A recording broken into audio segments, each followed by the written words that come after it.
চাকরি করাই লাগবে। আমার বলতেছে দোস্ত সমস্যা নাই, মাসে পাই 10,000 টাকা। যারা মিশরের ধনাঢ্য ব্যক্তি যারা রয়েছে ওদের কাছ থেকে টাকা নেওয়া লাগবে। যারা ধনাঢ্য ব্যক্তি টাকাওয়ালা পয়সাওয়ালা ওদের কাছ থেকে যদি 2,000 3,000 করে টাকা নিতে পারি তাদের লাশটাকে দাফন করবো। বলেন নাউযুবিল্লাহ। আসিল কি বাংলাদেশে? সম্মানিত ভাইরা, এবার 2,000 3,000 টাকা নিতে আরম্ভ করলাম।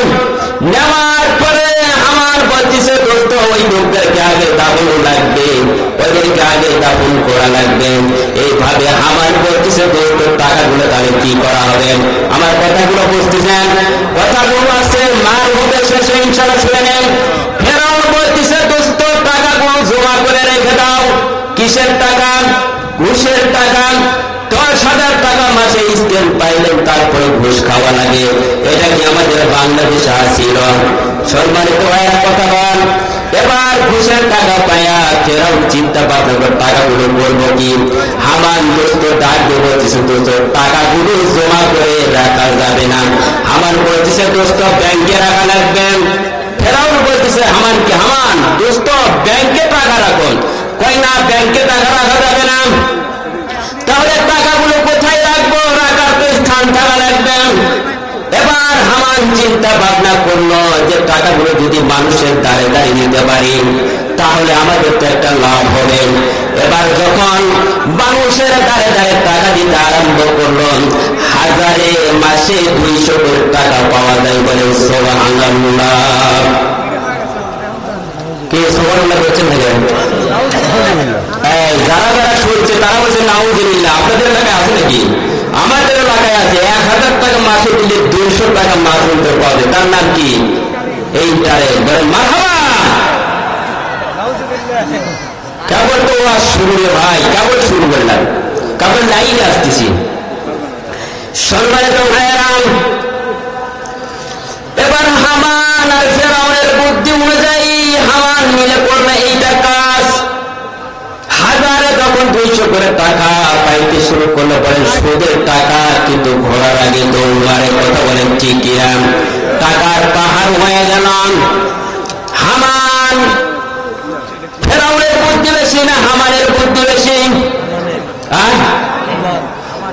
সম্মানিত ভাইরা, হামান যখন দেয় পান ফেরাউন মনে করে এইটাই কাম। বাংলাদেশের ফেরাউনের নারী ছিল হাসিনার কাউয়া কাদের ছিল হামান। কথা বলেন ঠিক কিনা? লাইনে আচ্ছা? ওয়াজ বুঝতেছেন? সম্মানিত ভাইয়েরা, বিজ্ঞান বলেছে 3টি জিনিস মানুষের হজম হয় না। কয়টি জিনিস? আপনাদের এলাকায় কাঁঠাল আছে কি? 2 বন্ধু মিলিয়ে কাঁঠাল ক্রয় করেছে, কিনছেন। কেনার পরে যে বন্ধুটা একটু বোকা আর যে বন্ধুটা চালাক, বোকা বন্ধু বেশি বুদ্ধি না চালাকের বুদ্ধিটা বেশি? চালাক তার বুদ্ধি বেশি না? চালাক চিন্তা ভাবনা করলাম বোকাকে ঠকান লাগবে কেমনে। এবার যিনি বোকা ছিল বোকা লোকটাকে নিয়ে যখন কাঁঠাল কিনছে, কেনার পরে বোকা যে বোকাকে বলতেছে চালাক, চালাক বলতেছে দোস্ত যে বেশি ওয়া খাবে তাকে টাকা বেশি দেওয়া লাগবে। কাঁঠালের ওয়া খেয়েছেন যিনি হলো বোকা, উনি গেছে 45টা। আর যে চালাক বেশি মাত্র 5টা আটি রাখছে, উপর খালি আটি শুদ্ধাই গিয়েছে। বলেন মারহাবা। কি ওয়াজ বুঝতেছে না মনে হয়? যে চালাক বেশি আটি শুদ্ধা খাইছে, জন্মের খাওয়া খাইছে। যে খাওয়া শেষ চালাক বন্ধু বোকা বলছে দোস্ত তোমার কাছে 20 গুলো কয়টা আছে? কয় দোস্ত বলে দেখলাম 45 টাকা। তো 45 টাকা দাও। আর ওই চালাক সে দিচ্ছে 5 টাকা, 50 টাকা দিয়ে কাঁঠাল ক্রয় করেছে, কিনছে, খাইছে। বলেন আলহামদুলিল্লাহ। এবার খাবার পরে বাড়িতে গিয়েছেন। জন্মের খাওয়া খাইলে কি হয়? পেট নাকি নড়াচড়া করতে পারেন। এমনি তো ভুড়ি মোটা খাইছে, আরো মোটা হয়েছে। কি আমাদের এলাকায় বুঝ ছিল না? খাইতে খাইতে এরকম হচ্ছে। কি এরকম নেতা ছিল না?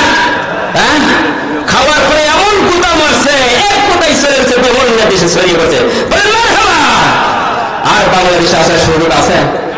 আছে, আবার বলে আসবে। আমরা আয়না ঘর রাখছি বাবা, চিন্তা ভাবনা নাই, চেহারা একটু দেখবেনি। আবার ধানমন্ডি যেটা দেখলাম বাড়িতে, অনলাইনে আমরা দেখলাম, প্রত্যেকটা বাড়ির থেকে অনেক হাড্ডি বের হচ্ছে, এবারে মার হওয়া। ইস নাউজুবিল্লাহ, এই ধরনের মানুষদেরকে মারছে। তুমি আবার বাড়ির বিশ্বাস পা, তোমার জনগণ আসবে, কেউ তোমাকে ভালোবাসে না, তোমাকে ঘৃণা করে। তুমি আছো, তোমার জনগণই তোমাকে ফাঁসি দিবে, ঠিক কিনা? সম্মানিত ভাইয়েরা, এবার বন্ধু যিনি সালাদ শিখেছে মাত্র 5টা বেশি টাকাইছে, খেয়েছে কিন্তু অনেক, 8টি সুত্তা খেয়েছে। খাওয়ার পরে বাড়িতে এসে শুয়েছে। শোয়ার পরে এমন ঘুম ধরা ধরছে, কিন্তু ঘুম ধরার পরে পেটে দিছে মোচড়, ডাক ডাকছিলেন। এদিকে হলো পেটের ডাক, এদিকে দেখে মেঘের গর্জনের ডাক। দুই ডাকের সঙ্গে সঙ্গে পটপটি আওয়াজ হচ্ছে। মনের ভিতর ভয় ঢুকে গেছে, হাইরে আসলাম কি আর করলাম কি, কোথায় থাকব? চিন্তা ভাবনা করতেছে, মেঘের গর্জন, আমি যাবো কোথায়, পায়খানা করা লাগবে, টয়লেট খোঁজার জন্য বের হয়েছে, কিন্তু বের হতে পারে নাই। এবার দেখছে বাড়ির কাছে মাছা ছিল, সিরাজগুলো লাগাইছেন, মাছার কাছে পায়খানা করেছেন। একবার নয়, দুইবার নয়, 3বার করেছেন। করার পরে শরীরটা তো ক্লান্ত হয়ে গেছে। ক্লান্ত হয়ে যাওয়ার পরে লোকটা তখন এসে ঘুমাইছে। সকাল হয়ে যাওয়ার পরে বিবি তো রান্না বান্না করার জন্য তৈরি তরকারি খুঁজে কি খুঁজে না, ডালার মধ্যে দেখে তৈরি তরকারি নেই, কি দিয়ে রান্না করবেন? এবার মাছার নিচে গিয়ে দেখে হাইরে কোন জিব্রাইল আল্লাহ উনি পাঠাইবে এতগুলো বিসি, বলেন মারহাবা। বিসিগুলো পানির বৃষ্টির পরে একেবারে পরিষ্কার পরিষ্কার হয়ে গেছে, বিসিগুলো উঠে নিয়েছেন। বিবি চিন্তা করলে এগুলো পরিষ্কার করে ভর্তা বানানো লাগবে, তৈরি তরকারি নেই। ভর্তা বানানোর পরে কাঠ দিতেছে, রোগীদের বাবায় কোনো খাবার খাওয়া লাগবে, 10টা বেজে গেছে, তোমার কি চিন্তা ভাবনা নেই, খাওয়া লাগবে? কই হ্যাঁ। এবার কোনো মতো মুখটা পরিষ্কার করেন, আল্লাহর হস্তের নাম তো নাই, বিসমিল্লাহ ছাড়া 3 প্লেট খেয়েছে, বলেন মারহাবা। কয় প্লেট? 3 প্লেট মারছে বিসমিল্লাহ ছাড়া। খাওয়ার পরে বলতেছে, রোহিণীর মা তুই খাওয়াইলা? কয় কাঁঠালের বিচির ভর্তা, আমি তো সিলনে কাঁঠাল কিনি নাই, বিচি পাইলে কোথায়? কয় কেন ওই মাছার নিচে ছিল? তুই আমার খাওয়াইলি, 1 দিন 2বার খাওয়াইছিস, কে চলে? হ্যাঁ, হজম হয়? যারা সুদের ব্যবসা করে মনে হয় হজম হয়, কে ক্লিনিকে দিয়ে আসে না? হ্যাঁ, জায়গা মতন পাইছেন বাবা। এবার সম্মানিত ভাইয়েরা, যারা এগুলো ব্যবসা করেন ছেড়ে দেন, কারণ দুনিয়াতে এসেছে ক্ষণিকের জন্য, সারা জীবনের জন্য আমরা আসি নাই, কথা বলেন ঠিক কিনা? সম্মানিত ভাইয়েরা, এবার বন্ধুর চালা শেষ হয়ে গেল, বিচিগুলো খাওয়া হয়ে গেল, সবই শেষ। কিন্তু বিজ্ঞান বলেছে 3টি জিনিস হজম হয় না। 1 নাম্বার কাঁঠালের বিচি, 2 নাম্বার হলো সুদের টাকা। আওয়াজ দেবেন ঠিক কিনা? আপনি যতই ইনকাম করবেন খেতে পারবেন না, দিনে 1বার খাওয়া লাগবে, অথবা একটু হালকা পাতলা খাওয়া লাগবে, এমন রোগ আল্লাহ আপনাকে দিবে। আর যারা রিক্সাওয়ালা, টাকা পয়সা নাই, তাদের দেখবেন কোনো রোগও নাই। আওয়াজ দেবেন ঠিক কিনা? সম্মানিত ভাইরা, তারা আমরা বন্ধু কাকে বানাবো? বন্ধু তো চিনছেন, কাউয়া কাদের গোষ্ঠী না হাসিনার গোষ্ঠী? হ্যাঁ, 2টাই বার পার্লামেন্টে তারা বসবে, কোরআন দিয়ে দেশ পরিচালনা করবেন। এতে বিএনপি জামায়াত খুলাবে। আওয়াজ দেবেন ঠিক কিনা? পার্লামেন্টে বসতে হবে যারা কোরআন দিয়ে দেশ পরিচালনা করতে পারবেন, তাদেরকে আমরা বসাবো। কোন নেতা বসবে দেখার বিষয় নাই। সম্মানিত ভাইরা, আমরা বহু গর্জন শুনতেছি, বহু কথা শুনতেছি, অনেক নেতা দেখতেছি, বিএনপির নেতাগুলো বিভিন্ন জায়গায় দেখতেছি চাঁদাবাজি শুরু হয়ে গেছে। আওয়ামী লীগের ক্যাডার তাদের বাড়িতে অবস্থান করতেছে। সম্মানিত ভাইরা, আপনারা সতর্ক হয়ে যান, এগুলো এখনই যদি দেখেন পরবর্তী কি হবে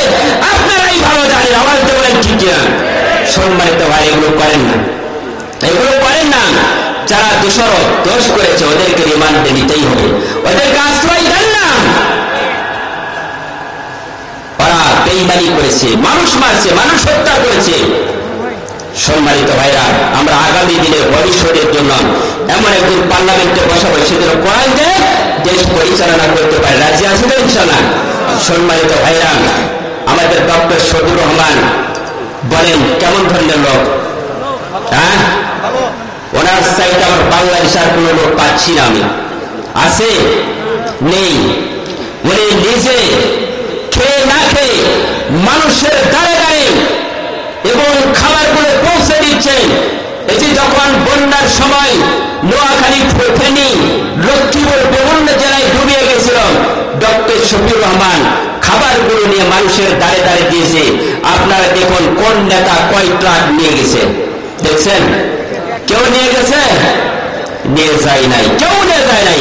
একমাত্র আলিম ওলামারাই কষ্ট করে মানুষের দ্বারে দ্বারে থেকে নিয়ে তারা সেখানে নিজে বিতরণ করেছে। তাহলে তারা যদি এরকম আপনাদের ঘরে ঘরে পৌঁছাইতে পারে, এই ধরনের লোক যদি বাংলাদেশের পার্লামেন্টে বসে আপনাদের ঘরে ঘরে এইরকম মাল পৌঁছে দেবে, কথা বলেন ঠিক কিনা? আর কোথাও চাঁদাবাজি হবে না, কোথাও মারামারি হবে না, কোথাও জিনাকুর হবে না, কোথাও হত্যা হবে না, কোথাও কিছুই হবে না। একমাত্র তাদের অন্তর যাদের ভয় আছে, কোরআন তাদের হৃদয়ের ভিতরে আছে, ওরা কখনো 2 নাম্বার সিটারি ব্যবসা করবে না, কথা বলেন ঠিক কিনা? সম্মানিত ভাইরা, আমাদের এক জাতির পিতা চলে গেছে, আরেক জাতির পিতা হওয়ার জন্য উপস্থিত আছে, কথা বলেন ঠিক কিনা?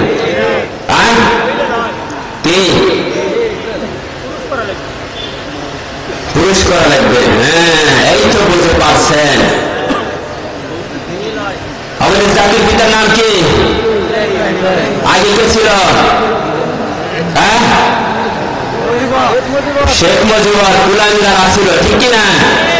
তার সেলা একটা আসছিল কিনা? তার জোরেই তো এগুলো চলছে। এখন কি আর আছে? এখন যদি কেউ পার্লামেন্টে বলে যে আমার জাতির পিতা শেখ মুজিবুর, জাতির পিতা জিয়াউর রহমান, মেনে নেবেন? মানবেন? এ ধরনের কোনো কথা হবে? হবে না। তাদের অন্তরে ভয় আছে আল্লাহর, কথা বলেন ঠিক কিনা? তারাও জানে যদি এই দেশে এরকম 2 নাম্বারই ব্যবসা নেই, আমাদেরকেও বাংলাদেশ থেকে তারাই আওয়াজ দেবেন, ঠিক কিনা? সম্মানিত ভাইয়েরা, আমি যে কথাগুলো বলেছিলাম, তার মানে বন্ধু বানাইছে কাকে? আল্লাহকে বানাইছি। বন্ধু বানালাম রাসূলকে, যারা ঈমানদার তারাই তো একমাত্র আল্লাহকে বন্ধু হিসাবে মেনে নিয়েছে। তাহলে বন্ধু হিসাবে যদি আল্লাহকে মেনে নেই, আল্লাহ যে নামাজের কথা বলছে, এটা কি আমাদের সমাজে আছে? সম্মানিত ভাই, নামাজ পড়লে কি লাভ হয়? নামাজ পড়ে যে কোনো কাজ করবেন, আপনার ভালো লাগবে মন মানসিক।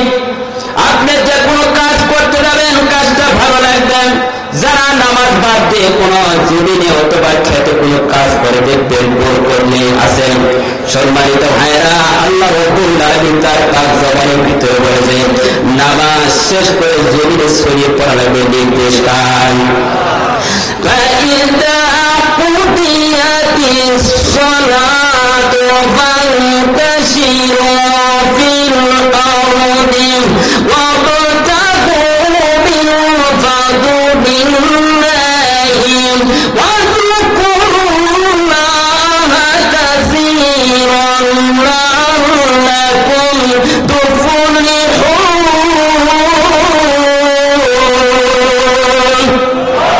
কথাটা কার? আল্লাহ রাব্বুল আলামিন বলেন, ফাইদা কুদিয়াতিস সালাত ফান্তাশিরু ফিল আরদি ওয়াবতাগু মিন ফাদলিল্লাহ। যারা আল্লাহ তাআলার জমানের ভিতরে বললেন নামাজ সমাপ্ত করে জমিনে ছড়িয়ে পড়া লাগবে নির্দেশ কার? শুধু এইটাই নয়, যারা আল্লাহকে স্মরণ করা লাগবে, অনুসন্ধান করা লাগবে। যদি অনুগ্রহ অনুসন্ধান করতে পারে, সম্মানিত ভাইরা, তাদের অন্তরের ভিতরে আপনাদের ভয় থাকবে। আল্লাহর কথা বলেন ঠিক কিনা? সম্মানিত ভাইরা, তাদের নামাজ সমাপ্ত করে জমিনে ছড়িয়ে পড়লেন। মেন্টি মারে আইন কাইটে সোজা করতে পারে কোন যুবক, কোন মুরব্বী পারবেন? হ্যাঁ, আমাদের এলাকায় একটা হাজি আছে, নেংটি মারে জমিনের আইন পাকারটা সোজা করে। মুরব্বী চাচাকে বলেন, চাচা এই তো কিছুদিন হজ করে আসলেন, জমির আইন কাইটে সোজা করতেছে না, পাকা করতেছেন। কই এখানে একটু পাকা ছিল, আমি সোজা করলাম, বলেন মারহাবা। পাশের এলাকায়, এলাকা নেই আলহামদুলিল্লাহ, আমার এলাকায় প্রচুর। তাহলে নামাজ শেষ করে যদি এখানে 2 নম্বরের কাজ করেন, তাহলে নামাজও পড়ে, কোরআনও পড়ে, দেশ শুদ্ধগুলো করে 2 নম্বর হিসেবে কথা বলেন, ঠিক কিনা? সম্মানিত ভাইরা, এগুলো কাজ করা যাবে না। যারা নামাজ পড়বেন, নামাজ পড়ার পরে রিজিকের জন্য আল্লাহর কাছে জমিনে শুয়ে পড়বেন, আল্লাহ আপনার রিজিকের ব্যবস্থা বানায় দিবেন। রিজিকের মালিক কে? সম্মানিত ভাইরা, একটা সূরা পাখি যদি তার একমাত্র আল্লাহর উপর ভরসা করে, তাওয়াক্কুল করে, আল্লাহ আজকে জমিনে শুয়ে পড়লাম, আল্লাহ তুমি রিজিকের ব্যবস্থা করে দাও। আল্লাহ পারেন কি পারেন না? সূরা পাখি সারা রাত ইবাদত করে সকালবেলা বের হয়, আল্লাহকে বলে, আল্লাহ বের হলাম, তুমি আমার পেটটা ভর্তি করে আবার তোমার ওই বাসার ভিতরে ঢোকার তুমি তৌফিক দিও, সুবহানাল্লাহ। সূরা পাখি তাওয়াক্কুল করতে পারে আল্লাহর কাছে, আমরা কি পারি না? আমরা তাওয়াক্কুল করি কার কাছে? মানুষের কাছে, কথা বলেন, ঠিক কিনা? মেম্বার কবে ফোন দিবে, চেয়ারম্যান কবে আটা দিবে, এটাই তো আমরা আশা করে থাকি, কি থাকি না? সম্মানিত ভাইরা, সূরা পাখি যদি তাওয়াক্কুল করতে পারেন, আমরা মানুষের আল্লাহর উপর কেন ভরসা করতে পারি না? কথা বলেন, ঠিক কিনা? সম্মানিত ভাইরা, রিজিকের মালিক কে?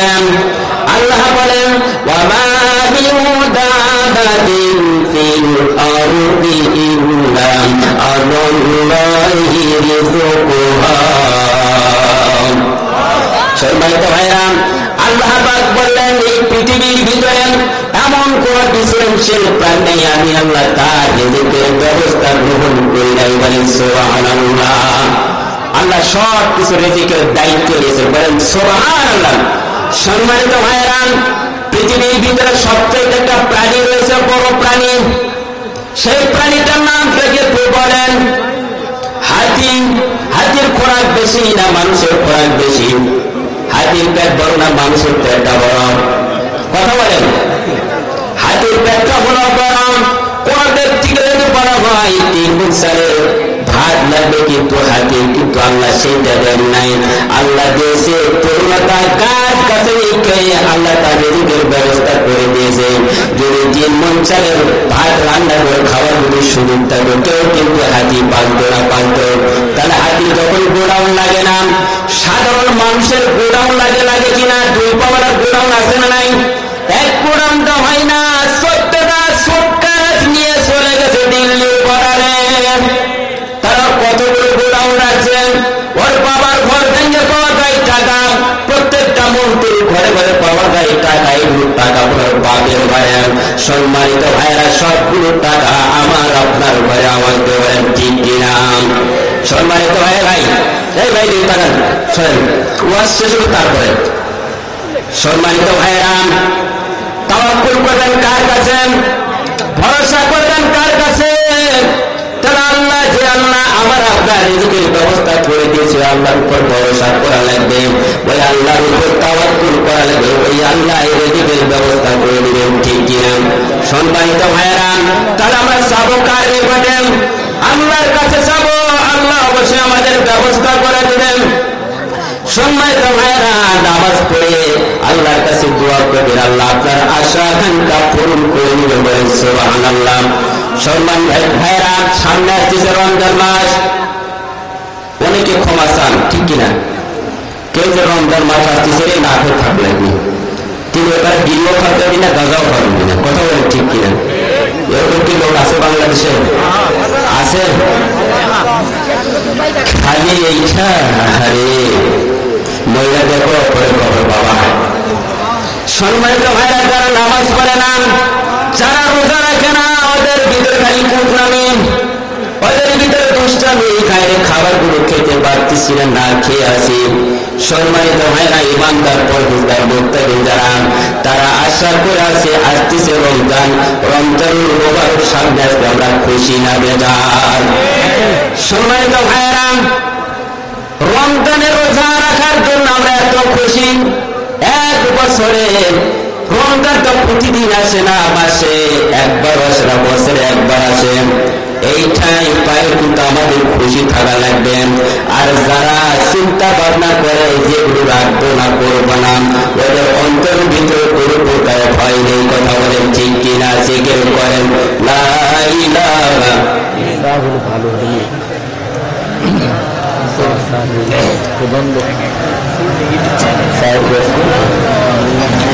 লা ইলাহা ইল্লাল্লাহ, লা ইলাহা ইল্লাল্লাহ, লা ইলাহা ইল্লাল্লাহ মুহাম্মাদুর রাসূলুল্লাহ।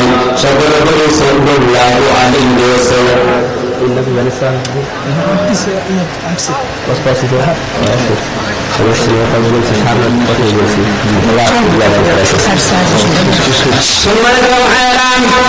সময় বেশি লম্বা করবো না, আমাদের প্রধান মেহমান যিনি পড়া এসে গেছে, কোন সমস্যা নেই।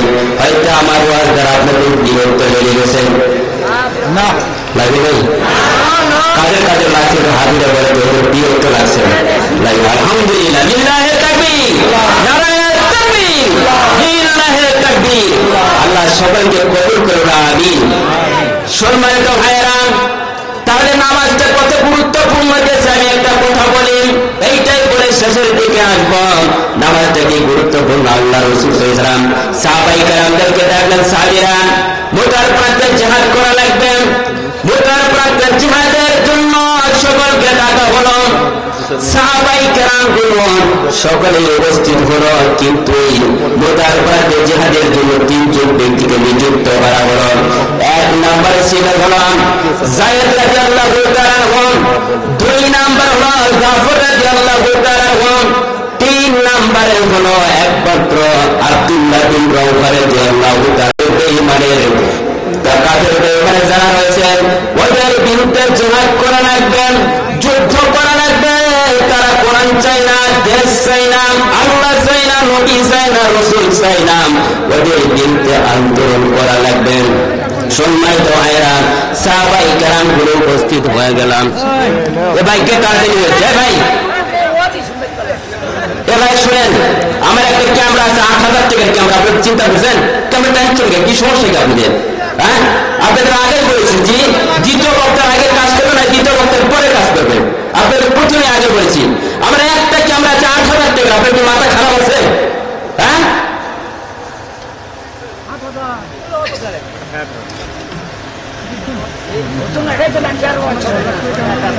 সম্মানিত ভাইয়েরা,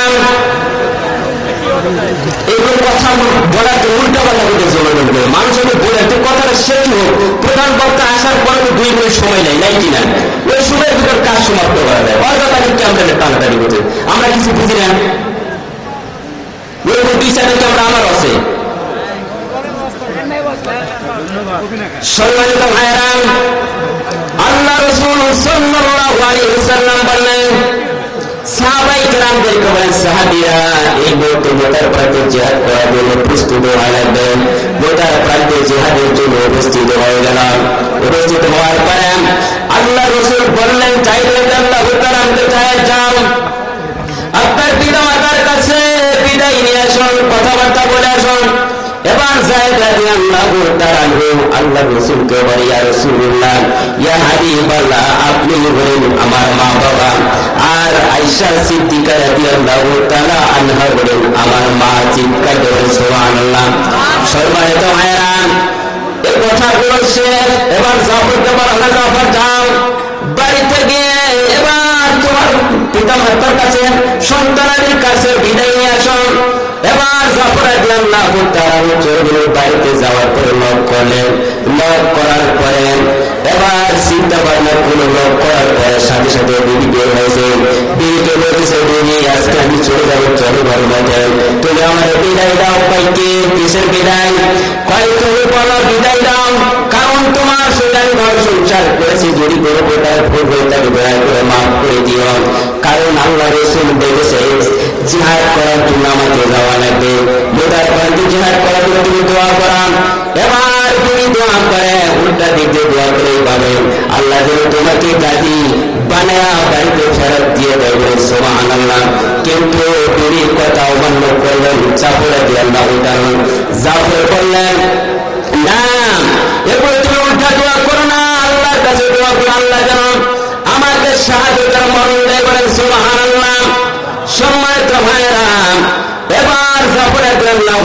বিবিকে বললেন যে বিবি তুমি আমার জন্য দোয়া করো, আল্লাহ যেন আমাকে শাহাদাত বরণ করে দেয়। এবার সেখান থেকে আসার পরে পিছনের দিকে তাকালেন না, শুধু করে একটাবার আওয়াজ শুনলেন। আওয়াজ শুনতেছেন, কি আওয়াজ? কান্না উঠেছে, বাচ্চাগুলো কবুতরের নেই এইভাবে কান্নাকাটি শুরু করেছেন। সম্মানিত ভাইরা, তারা এইভাবে কান্নাকাটি করেছে। তারপর রসুলের কাছে গিয়েছেন, রসুলের কথা কোনো প্রকার অমান্য করে নাই। এবার আব্দুল্লাহ বিন রাওহা রাদিয়াল্লাহু তাআলা আনহু বলেন, যাও বাইরে গিয়ে তোমার বিবির কাছ থেকে বিদায় নিয়ে আসুন। এবার রসুল গেলেন আব্দুল্লাহ বিন রাওহা রাদিয়াল্লাহু তাআলা বাইরে গিয়ে নক করেছেন দরজা। নক করার আগে কিন্তু তেলাওয়াতের গুনগুন একটা আওয়াজ পেয়েছে, বলেন সুবহানাল্লাহ। কোরআনুল কারীম তেলাওয়াত করে বিবি। আজকে আমাদের সমাজে বিবিরা তেলাওয়াত করে না, ইস্তার বর্ষাজি বাংলা চালু করে আছে। এগুলো চ্যানেল বন্ধ করা লাগবে, সব বন্ধ করে দেওয়া লাগে। একমাত্র চ্যানেল ছিল কোরআন আর হাদিসের চ্যানেল। কথা বলেন ঠিক কিনা? সম্মানিত ভাইরা, এই জন্য তো বললাম পার্লামেন্টের লোক ভালো থাকা লাগবে, তাহলে সব বন্ধ করে দিয়ে কোরআনের আইন চলবেন, কোরআন মানবেন, কোরআনের চ্যানেলগুলো খুলে দিলে তারা শুনে শুনে সকল মুসলমানগুলো হেদায়েত পাবে। কথা বলেন ঠিক কিনা? সম্মানিত ভাইরা, আল্লাহ রাসূলের সাহাবী একমাত্র আব্দুল্লাহ বিন রাওহা রাদিয়াল্লাহু তাআলা বললেন যে তিনি কোরআন কায়েম তেলাওয়াত করেন, দুইটা ডাক দিলেন তিনি। এবারে তিনি জবাব দিলেন, বলো কি হয়েছে? বলতেছে আমি একমাত্র রাসূলের ডাকে ছেড়ে যাচ্ছি জিহাদের ময়দানে, তুমি আমার জন্য দোয়া করো। বিবি বলতেছে, স্বামী একটা বারে তুমি ঘরে আসো। বলতেছে না, যদি ঘরে যাই প্রেম বিবরণ হবে, কারণ যদি তুমি সত্যিকারের বিবি হয়ে থাকো কিয়ামতের ময়দানে জান্নাতের ভিতরে দেখা হবে। সুবহানাল্লাহ। সম্মানিত ভাইরা, সকলে সম্মিলিত হয়ে জিহাদ করতে গেলেন। যাওয়ার পরে এই সাহাবীগুলো যায়, জাফর রাদিয়াল্লাহু তাআলা আব্দুল্লাহ বিন রাওহা রাদিয়াল্লাহু তাআলা ইসলামের জন্য জীবন দিলেন। সম্মানিত ভাইরা, কলেমার পতাকা উত্তোলন করলেন। করার পরে খলিফান সাহাবী তিনি যায় দেখলেন, বললেন সব সাহাবীর একই অবস্থা। তখন খলিফান এবার সাহাবী গিয়ে বললেন যে কলেমার পতাকাটা আমাকে দাও। 4 নাম্বার খলিফা বললেন, বড় আমাকে কলেমার পতাকা দিয়েছে। সুবহানাল্লাহ। সম্মানিত ভাইরা, এই জন্য বাংলাদেশের 16টা বছর যেরকম চলছে কলেমার পতাকা উত্তোলন হয়েছে। সুবহানাল্লাহ। আর সময় নাই পিছ পাওয়ার। কথা বলেন ঠিক কিনা? সম্মানিত ভাইরা, আল্লাহ যাকে কবুল করে সেই তো শাহাদাত বরণ করেন। এবার সম্মানিত ভাইরা, রাসূল আকরাম সাল্লাল্লাহু আলাইহি সাল্লাম বলেন, সাহাবীরা বলো জিহাদের কথা বললেন না, একটা মাত্র বলে তোমাদের কি নামাজ ঠিক ছিল? তাহলে নামাজ কত গুরুত্বপূর্ণ। কিসের কথা বলছেন? জিহাদের কথা বলেন না, বলছেন নামাজ ঠিক ছিল। সম্মানিত ভাইরা, তাহলে নামাজ কত গুরুত্বপূর্ণ। আজকে আমাদের সমাজে নামাজ নেই, নামাজ পড়ে না, তাদেরকে শাসন করার মতন কোন লোক নেই। পিটায়া মারপিট দেখে ওকে শাসন করা, শাসনটা এইভাবে করা লাগে, ভাই সোহেল মসজিদে নামাজ পড়ে কি ঠিক কিনা? প্রধান বক্তার আগমন, প্রধান বক্তার আগমন, নারায়ে তাকবীর, নারায়ে তাকবীর, নারায়ে তাকবীর। সম্মানিত সুধী, আমাদের বহু আকাঙ্ক্ষিত ব্যক্তিত্ব, আমরা যার জন্য এতক্ষণ যাব অপেক্ষায় বসেছিলাম, আমাদের আজকের মাহফিলের প্রধান মেহমান, প্রধান বক্তা, আন্তর্জাতিক খ্যাতি তাড়াহুড়ো করতে হয়। অনেক মসজিদে অনেক কথা হয় যে হুজুর আমাদের মসজিদে 45 মিনিটে নামাজ পড়েন। আবার অনেকে বলে যে হুজুর আমার মসজিদে 1 ঘন্টায় নামাজ সমাপ্ত করে। আবার অনেকে গল্প করে আমার মসজিদের ইমাম এত ঢিলা, নামাজ পড়তে পড়তে 1.5 ঘন্টা পার হয়ে যায়। তাহলে আমি একটা উদাহরণ দিয়ে থাকি, প্রত্যেকটা জায়গায় ডাল ছিলেন তো, মসুরের ডাল আর ইলিশ মাছ, এটি দুইটা এক, দুইটা দুই রকম। একজন ডাল দিয়ে ভাত মানে গোছাই নিয়েছে, খাওয়ার জন্য রেডি, আর একজন ইলিশ মাছ নিয়েছে। তাহলে ইলিশ মাছ দিয়ে ভাত খেতে সময় লাগবে না ডাল দিয়ে ভাত খেতে সময় লাগবে? ইলিশ মাছ, তার মানে ইলিশ মাছের কাঁটা আছে, খাইলে কি হবে? গলায় বাঁচবে। এর জন্য বেছে বেছে খেতে ডাইল দিয়ে ভাত খুব তাড়াহুড়া করে খাওয়া যায়, যার ভিতরে কোরআনের আলো নাই, কোরআনের সূরা ঠিক মতন জানে না, তাড়াহুড়া করে নামাজ পড়ে। কথা বলেন ঠিক কিনা? আর যে জানে সে ইলিশ মাছ। কথা বলেন ঠিক কিনা?